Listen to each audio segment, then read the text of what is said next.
Hi, Nan. Thank you so much for joining us here at Garden TV. Thank you for having me. Have you been having a great time so far at this amazing event? I'm having a wonderful time. I always do. It's really one of the best shows in the country. Yeah, so I've been hearing over and over again.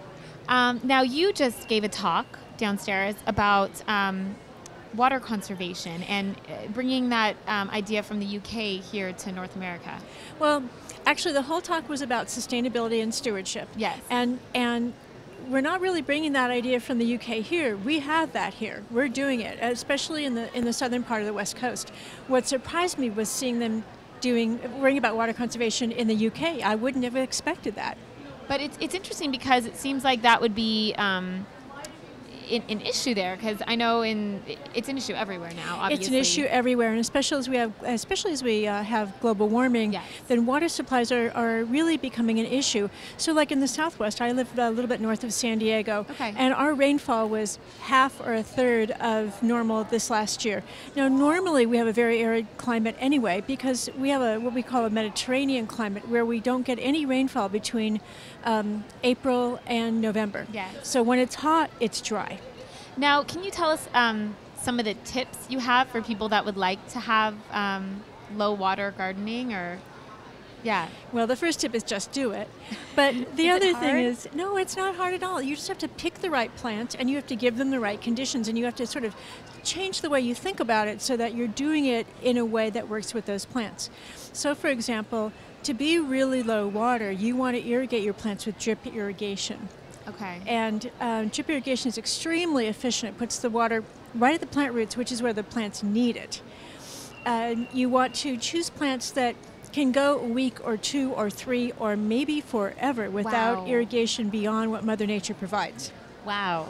And it's not hard to do once you start to do your homework. Because it's changing our way of thinking. Because I know a lot of the traditional thinking is you need a lot of water for your garden. And without water, plants will die or not thrive. Right. So if you look for plants that come from climates that are very similar to the one where you're gardening, those plants by definition have evolved under similar circumstances, and they don't need much water.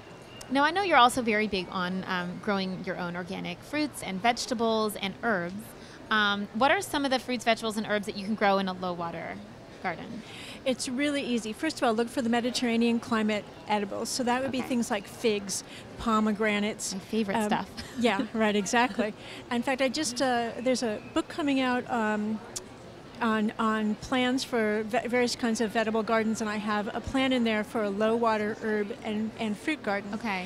And there's grapes, and there's figs, there's pomegranates, bay. Wow. Bay is a low-water herb. Oregano is a low-water herb. Rosemary is a low-water herb. There's many, many. In fact, all those really aromatic herbs, they come from the Mediterranean. Where they don't have a lot of water. All the yummy foods that we have in like our Greek and Italian food, all Mediterranean food, that's absolutely also very popular right now. That's amazing. Now, you also have a weekly show that you shoot in San Diego. Can you tell us a little bit about this? My show's called A Growing Passion, and it airs on public television in San Diego. And it's about all the ways things grow. So we are in gardens. Yeah. We're also in farms, and we're in nurseries, and we're in backyards, and we're in schoolyards, and we're in native habitats. And the entire series has an underlying theme of sustainability, environmental sensitivity, doing the right thing. But we go all the kinds of places. We have an episode on vineyards and wineries. We have one on green roofs, food justice, all kinds of themes. That must be so much fun to shoot.